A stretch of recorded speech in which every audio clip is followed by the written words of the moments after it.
finally, we find ourselves in a game.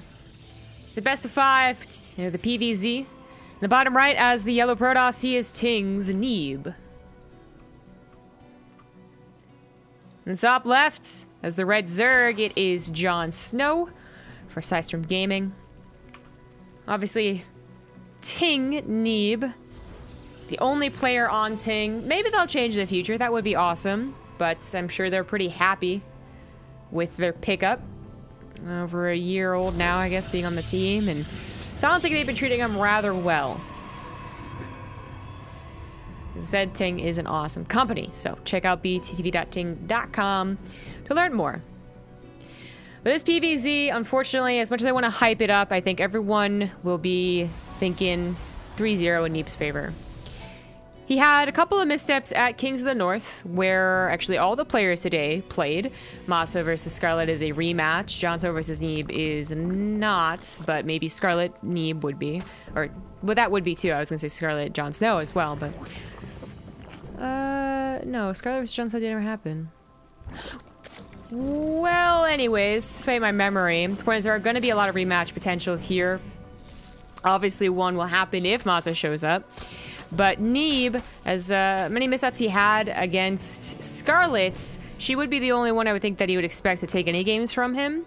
Kind of that dynamic, you know, them being friends, talking about a lot of strategies, and just having played so many games. That's okay, that happens, but I don't think Neeb was too happy about it. Neeb going into BlizzCon in under a week, guys. Like, group stage starts very, very soon.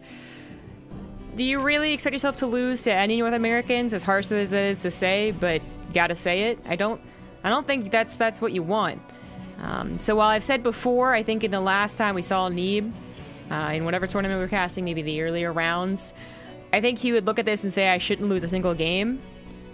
I hope he doesn't take it too much to heart if he does. You know, it happens to the best players in the world that they'll lose a game against someone they probably shouldn't. People have been cannon rushed at MLGs and lost, but still ended up going into top rounds of the winner's bracket. So, I don't know. I don't want to talk too much about his mentality, though. I don't want to give any secrets away for BlizzCon. Although, simply by participating in this tournament, he is potentially giving away secrets. Obviously, his opponents could get these replays and study them all up if they would like. His group is all Zerg, so this would specifically be good. JonSnow will not just, I mean, say what you want about the skill difference here. JonSnow does have some strong ZvP, but he also has different ZvP than I think the Korean Zergs. That's what Neeb's going to be going up against, and one European, Nurchio, would even be looking to mimic. So maybe he doesn't mind showcasing his strategies. Maybe he's gonna do something so bland and vanilla and still win that it was not really telling. Or maybe he just simply doesn't care and is taking it day by day. Who knows? But Neeb is kind of the one that everyone's gonna have their eyes on, so I'm talking about him so much. JonSnow, as lovely as a guy as he is, love hanging out with the Kings of the North, just, you know, not quite that same expectation. In fact, already losing a couple of drones and a lot of mining time to just a couple of adepts. The Oracle's gonna swoop into the third base, but hey, there aren't any drones there, so that's not too bad. The adept barely makes it out alive. Oh, man. 1 health on that thing. But it does. Masa game after this or postponed? Well, ideally, Masa does show up after this, and we would play his series next, but if he's not here after this series ends, whether it's a 3-0 or a 3-2, there's gonna have to be some type of punishment, so. No.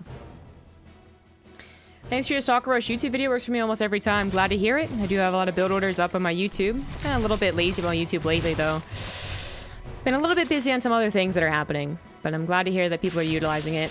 JonSnow does manage to get a couple of lings on top of the Nexus, but the chances of actually tearing this one down is very, very low. A single pylon usually is enough, and no Zerg player wants to put all of their eggs into the third base bag, I suppose, as generally it just doesn't work anymore. Oracles pop out, they're too good, and, you know, Trojan Overcharge is too good, I guess. So, more likely we're going to see just as much droning as possible. especially after taking sort of a bit of a loss there to the Adept earlier on.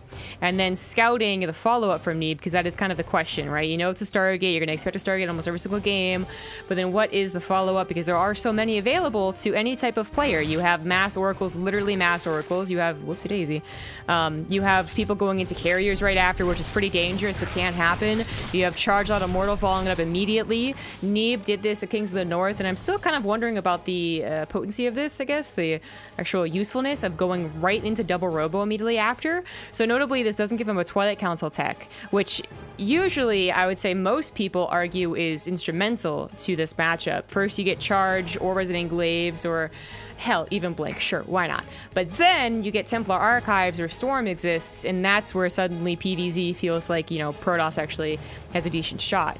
You go for double Immortals, you're really going back in time to like a year ago when that was the immediate follow-up, where eventually still got to Storm.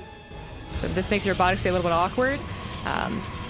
But you do so with a very sturdy army, because, I mean, it was Charge Immortal Archon Storm back in the day. Now it's like Oracle Charge Immortal Archon. So it's an interesting little adaptation, I think, that's coming back recently in his playstyle. I don't see this too many times from other Protoss anyways. There's the Twilight Council now being added. The Robotics Bay, if it is for Disruptors, that would be awesome. So for Colossus, he did showcase some Colossus plankings in the North as well, but I seem to recall him afterwards saying like he wasn't quite sure what he wanted to do with it. He just had an idea. So I don't know if something is working on, or I don't want to speculate too much about like the mind games that could go into hiding your builds or not. I talk about what's actually happening in the game. And JonSnow, without upgrades, only on 3 bases, only 58 drones, that's not a lot for this point in time, is going for an all-in. This is sometimes very tricky to, you know, detect. Certainly seeing maybe the lack of drones, maybe you could kind of tell, but the lack of the 4th base would probably be more telling. Like, hey, where is it? What's happening? Oh, okay, an all-in is happening. So is Neeb going to be prepared? I mean, I think he realized it was on the way. That's why Sentry's got into position as fast as possible. But he's going to be down 30 army supply, and his Colossus, even if they do pop out, are not going to have much support. The Hydras, with their finished upgrades, actually reached over some of those force fields and sniped a lot of the sentries. Only 1 is left. No, 2 are left. Barely getting those 2 force fields down. Stasis Trap also desperately wanted to buy some time, only catches a couple of Lings, so really just the force fields. But 2 base Protoss, man. Let's go back to Wings of Liberty. How long could they hold with 2 Colossus and a couple of sentries? Forever, basically. So JonSnow, by pushing in here, really is bringing that back. And if he just pushes into the natural, he could just throw his army advantage away to 2 Colossus. You could also perhaps win the game, but I think it's more likely he would throw away the advantage. If he goes for the 3rd base, that might be a freebie. It'll, of course, draw Neeb out of position, but then that might not end the game. Whereas if he could actually break the natural, that would literally end the game. Now, JonSnow's going to add on some Corruptors here, but remember, his economy really isn't that strong like you would expect Zerg players to be. So Corruptors will be trickling out. Neeb pretty desperately trying to get a stronger ground army, but already losing so much to the initial hold. Just doesn't have a lot to help his Colossus. He's got to get very expensive sentries. A 3rd Colossus pops out, a 4th is on the way. Unfortunately, still none of that Twilight Council tech. Just starts Blink right now. Charge probably would have been a little helpful. But just the attack upgrades on the Colossus for now really being what's helping out. Their base is finally under attack. Probes are finally going down. And I would say that went a long time.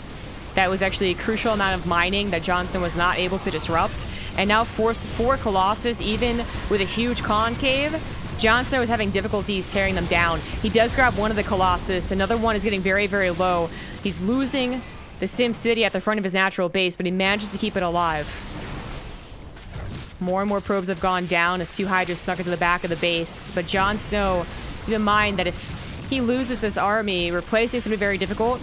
And replacing it with a better army against Colossus is going to be extremely difficult, and in fact, probably impossible. Because even though he has a Spire for Corruptors, that's really, you know, that's not the hardest counter in the world. Well, how to put it? You have a group of Marauders on the ground and some Vikings. Well, your Marauders live, and your Vikings hopefully get the Colossus down. You have a group of Lings on the ground and Corruptors. Well, maybe the Corruptors eventually kill the Colossus, but more likely 4, 5, 6 Colossus are going to kill your Hydras and your Lings first. So that's the dynamic that I'm expecting.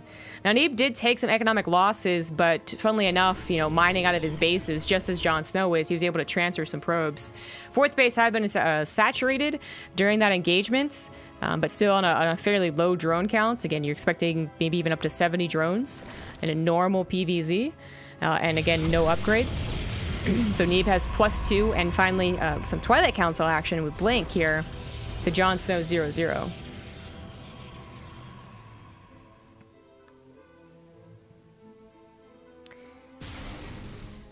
Well, this is certainly a very scary army. Neeb still has to be a little bit careful about being surrounded. Certainly needs that warp prism for the potentially emergency warp-ins. How many corruptors have managed to be made? He's going up to about 10, which actually is really decent. But you don't have that thick layer of roaches to soak up any shots. Lings really don't do as good of a job soaking up shots as they do against maybe like a marine ball or stalk or something like that. Like the hallucinations, JonSnow might not have an overseer. He might really expect to see that many Colossus. So the corruptors might target the wrong one. In fact, they are targeting the wrong one first. So that's a lot of shots on a fake Colossus. One real one finally goes down, but the Hydras are getting melted here. Some nice pickup micro as well as making these corruptors extra inefficient. It's picking up. Yep, loses one. Doesn't matter. Left with 2 Colossus left, still had a large ground army. GG. Neeb takes game number 1. Welcome back. In the bottom left, as the red Zerg down 1, he is JonSnow. And in the top right is the yellow Protoss, he is Ting's Neeb. Someone asked who did these intros. Rifkin did. He's very good at that.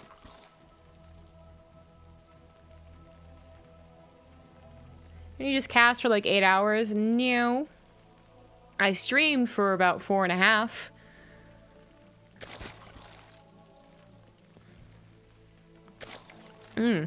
So Mech Depot was, I believe, the time we saw Colossus from Neeb at Kings of the North. I guess, as I said, like, I don't want to look too deeply into it, but it seems to be a recent trend. You know, we had a couple of Protoss kind of experiment for the last, I would say, even 4 or 5 months. You'd see it once every while and you'd be like, whoa, someone's trying to bring Colossus back into this.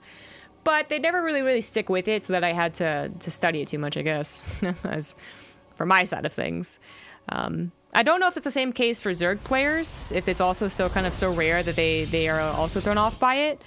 But what JonSnow did, that Ling Hydra all in, you know, notably there's no Banelings. That's another thing I forgot to mention, but there's no upgrades, no 4th base, lack of drones, and no Banelings.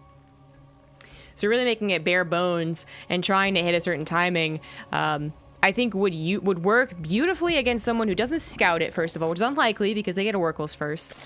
But then also would work great against someone who overestimates how powerful Colossus are. You know, literally just has it in the middle of the map and is like, come at me, Hydras, kill me.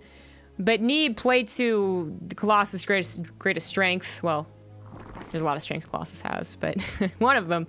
And that's its range, you know? You can buy time, you get 4 Colossus, Ling and Hydra just simply won't add up, even with the buff, you know? It's a little bit of a different dynamic than it was in Wings of Liberty, but it's the same idea. You know, you need something a little bit more concrete on the front lines if you really want to go up against Colossus. And then if you do decide to just go for Corruptors, you have to get the shots in before the engagement even happens. Same thing for, like, Vikings against them. And that didn't happen. So JonSnow just lost too much of an army that he couldn't ever replace, and even if he tried replacing, it would be trickling out against 3 Colossus like that. That's not going to work. So I'm just really wondering if that's going to happen again. I said I didn't really want to read too much into it because I don't want to be like, well, maybe he's bringing out a new style to throw off his opponents at BlizzCon because he's actually going to be working on his Oracle into Charge, like, whatever. It could be that. It could be that he just really thinks this is a nice way to go against developing Hydra styles. I mean, meta shifts, meta changes, all that jazz. People expecting automatically trying to counter oracles. So you try and automatically counter their counter to oracles, and you get into this, you know, whole like Death Note situation. I just like to see units made and run across the map and see pretty visuals, right? This is the first match since Masa was not around, and so far still isn't. Masa or Scarlet have to have happen some other time, but much more important here. So the initial dozen or so lings is like a little bit too much, and I was wondering about this. But then the next 20 lings, well, that just cements it. He's going to go for a big attack on the third base. I mentioned this last game, how the third base just generally is not dedicated to by the Zerg, because the oracles are too good, Photon Overcharge is always there. But this early, and this greedy of a third base, Neeb does not have enough to deal with this. Second gateway is only being built. Warp Gate only just finished, and Stargate was not quick at all. This is actually, I think, the greediest third you can really get, right? Oh, I can't see how long it takes to get a third base. How long does it take the Nexus to finish? But I think it was like around 3 minutes. So that's pretty greedy. When they got Stargate expand into third base, it's like a 3:30 Nexus. But because it was so greedy, it is going to die. Nice little counter here from JonSnow, getting his money's worth. Lost a couple of drones, I suppose, to an Adept, but... Ooh, that sentry was late to the force field. So that's why JonSnow peeled off the third base. Saw maybe an opportunity, but Photon Overcharge still a little too good. Now we have a couple more Adepts as well, and Neeb can finally calm down on 2 bases, but with this huge gaping hole that is the loss of a third base, 400 minerals down the drain. In terms of resources lost, I suppose JonSnow only got his money's worth in a very literal way. But in terms of pacing, this should be a big deal. There is that tempo to every single matchup where you get the third base. When it's partially saturated, you throw it on X amount of gateways, and when it's fully saturated, X amount of gateways more. Now the Zerg player has a little more time to, well, first, I think, confirm that Neeb isn't getting revenge somehow. Ooh, he gets that sentry. And is getting like a bunch of gateways, something like that, which is Overlord will see. He's actually just trying to calmly take a third base. And then you can get a lot of droning in. There's not going to be a huge ling or adept counter. You got your eyes on the adepts. And he can drone fairly freely. But that is the second Stargate. That is the third Stargate being built right now. And we do have mass oracles. Void Ray built, take care of overlords. Oracle over here actually grabbing a couple of drones. Nicely done. And JonSnow even finding himself supply blocks. Harsh. We have Ting Jesse in the chat. This is the mastermind behind Ting's involvement in esports.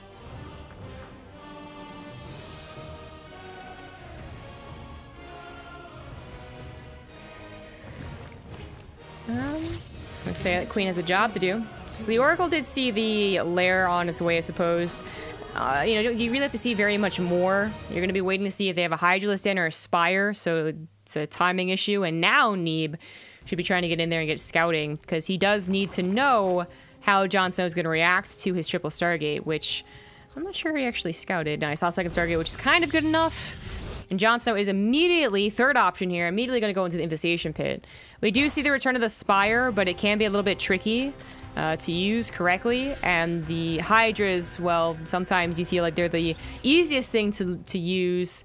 They actually get outpowered by enough oracles. So Infestors, I think it's the first step to getting, you know, eventually Hydras as well, but Infestors would scare off a lot of these oracles. But a nice stasis trap captures almost half. About, yeah, exactly half of the queens, which means that his oracles dive on top of the rest. 8 queens versus 4. Could have been a big difference. Some of these oracles would, in fact, be dead. Spore Crawler is still chewing away at them, but it doesn't matter. It finally gets one of the oracles killed, but so many drones are going down. It doesn't even get that second one. But the stasis trap has worn off, accidentally losing his Void Ray to the queens and almost losing another oracle, as some of them are very, very weak. Neeb grabs 13 drones, 4 queens, pretty effective right there, and has just completely, like, fully saturated his third base. JonSnow not really getting the most benefit from that early game.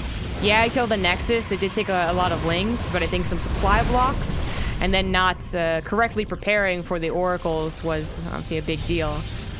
You see a lot of gateways being placed down, so that might have alerted JonSnow to the transition. That usually does happen, but sometimes doesn't. Charge and +1 are on the way. This is more typical what we see beyond that Stargate play. And however many oracles the Protoss seems to want to get. I'm actually not even sure how many oracles is really the stopping point, because I feel like it is a very stylistic, very personal thing. Sometimes people stop at 20 with charge and +1, and sometimes they stop at 9 with charge and +1, so who knows. But I do know that 1 Spore Crawler certainly is enough, 2 Spore Crawlers is enough, 3 Spore Crawlers aren't even enough to deal with this many oracles. And his hive is Dunzo, the Spire gone as well, and JonSnow unfortunately lets the oracles get the best of him. No charge lots needed. Infestors never popped out. He instead used it for a hive. So, oh no, they did. How many of them? Oh, just those 3. Well, they're in the wrong position, I guess. Which is unfortunate. Had they been burrowed, which burrow was only just now started, like 20 seconds ago, they could have gotten that surprise fungal. Made things a lot easier on JonSnow, but JonSnow now finds his supply in the dumpster. It's bad. And Neeb is going to add on 2 more Stargates. So he's got that supplement that is charge lots, but really still focusing on the air.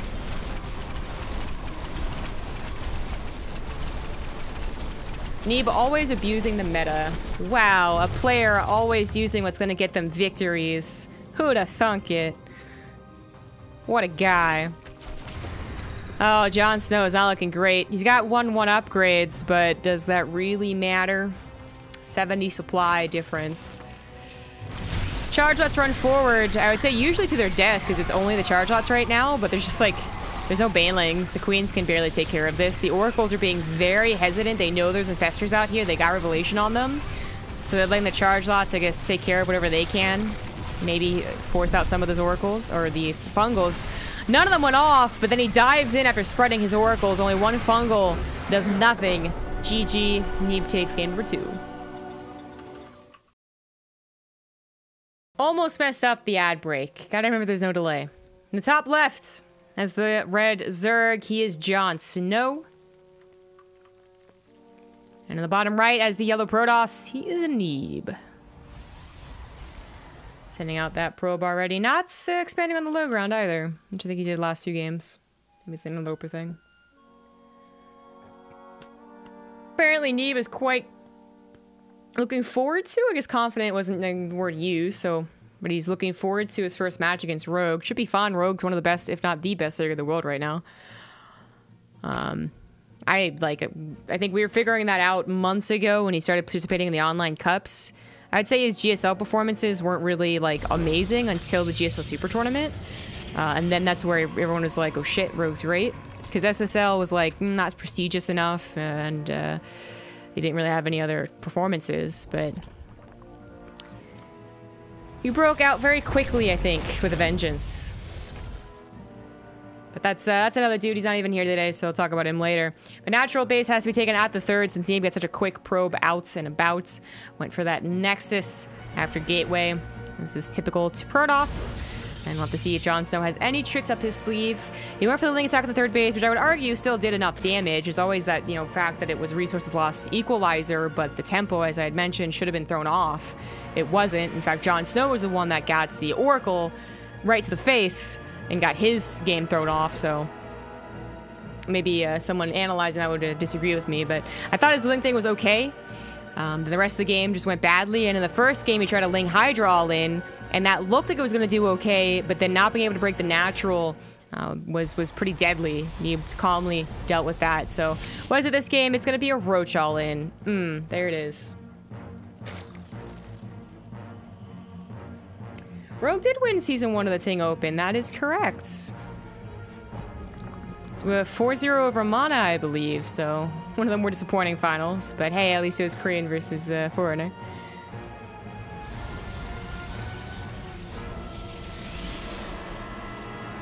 Alright, so Neeb. Not going to be able to scout the Roach Warren. Don't think he could glean any other information because he didn't stick around long enough for the Gas Geyser. I don't believe he rechecked the 3rd base, which is the first sign of something's up. But his Adept definitely can. It's a short map, so the Adept Shade would very quickly get there, but then on the same notes, Roaches would also quickly get to his base. I think this is 2nd shortest map in the map pool right now. Thank you for that tip. That's a weird question to ask, so I won't answer. Adepts see the lack of the natural, they see the Roaches pop out, well, she does anyways, so I single 1. And now Neeb has to go into crisis management mode, so Mothership Core is on the way. Unfortunately, he had already chosen Twilight Council tech, which I would argue is like the least best thing to have. You know, Robo, clearly you just get an Immortal, Stargate, you can get a Void Ray or even an Oracle to still help out, but a Twilight Council, that doesn't help you with anything for like at least 120 seconds, right? Whatever upgrade is fastest. So he's got to buy time. The wall is going down. Extra pylon's going down. He just simply needs production as well, which is going to be a big problem because his wall is his production. So, you know, okay, he broke the wall, but at least I have 20 units. Well, not if he breaks this wall. There's only one gateway beyond that. But Neeb, I think, has dealt with many all-ins that he hasn't been expecting and knows that. So instead of just underestimating, he is over-preparing in a way. You can see that these units really aren't doing very much. In fact, they're just held position by JonSnow, waiting for the Queens, waiting for Ravagers. But this means that the gateways are not going to be healthy. But Chrono Boost on all those direction as well. Got a couple of Force Fields. And Neeb is getting the right moves to try and hold this. Of course, the Mothership Core is not going to be helped out too much. She almost has with her overcharge, so it's a good thing she didn't die to that Queen. 3 pylons are available, and he can be kind of greedy with it. He can decide which one he really wants to use it on. Slow links come forward to try and help out, but they aren't able to do very much, and Neeb still has 4 gateways of production. Maybe going down to 3 very soon, but that's still enough production to hold on. Thank you to Corrupt Pancake for the 34-month resub. Well, the action is hot. More pylons have gone down, but Neeb already pre-built so many more pylons. JonSnow desperate to find an entrance here. Ling's usually one of the scariest part of an all-in. Without speed, not so much. If JonSnow isn't able to break Neeb right here, right now, he probably will just tap out. Look forward to the losers match, because that's where he's going to be. This is his last shot. It's game number 3, and it's not quite working. There are enough Stalkers, but being micro, still another pylon. Even though we're back down to 2 gateways production, we got 2 more on the main base ready to go in case things did go topsy-turvy on the front side. With all the roaches gone, Ravagers will go down very quickly after. Nothing's reinforcing too quickly here as those links are still slow. And that's that. JonSnow has got to realize that he is not going to win this game, basically. Probes did not have to be pulled, because that's the one thing that can happen, right? If probes are pulled, then 30 of them go down. Well, that's 19 drones to 5, and okay, JonSnow has a shot. But it's 36 probes to 19. Stalkers were made. I think that was the best choice, so that might have influenced what Twilight Council tech Neeb was going to do, but I like the, Blink makes sense. And he still has that production, because he never faltered, never, skipped a step macroing. It's one of those things where, as a Gold League player, like, well, I held the all-in. I actually had enough units with the Photon Overcharge. Why didn't I win this game? And it's because you lost everything else behind it. Attacking in here way before Blink is done is a little bit dangerous. He could potentially throw the game away by losing all of his Stalkers and giving JonSnow breathing room, but I find that unlikely, because even if he did throw away all his Stalkers, JonSnow would once again have to break the natural, which Neeb would be able to buy time with, because he's going to have a lot of production. He's got that proxy pylon, soon to be turned into a fast warping one. And a lot of Stalkers, even with the slow warp-ins. Mothership Core, just to help out a little bit. I don't think he's gonna need a recall, but if he does, she's there for it. Trying to soak up any Ravager shots, I guess, too. So they're not going on the Stalkers, they're trying to hit the Mothership Core.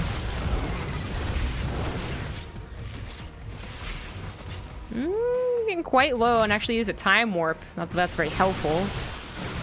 Blink is almost done, seconds away from finishing. I think he could just bust his way through here, but Blink would make that extra easy. 3, 2, 1. Are you gonna see a Blink on top of the army? Super hyper aggressive. That army's very small. I guess numbers wise it isn't so bad, but consider that a lot of that army is in very slow links, and there's the Blink on top of the Ravagers. Link can simply be microed against, they don't have to be blinked away from. Okay. GG. Neeb takes the 3-0. Kindly going first as Masa was not around. Well, Masa's still not around, so this could be an even longer break than usual. If you're not familiar to the TING format, this tournament's awesome. We have things, basically fleshed out here. Group styles, GSL group styles every single time until the round of 8. But also when it comes to ads, we do have you don't want to bombard you with ads, but we do want you to know a little bit more about Ting. So it's a mobile phone service company for US only. So if you're in the US, you can also just try it out, get a SIM card, and use it if you're just visiting as well. That's another possibility.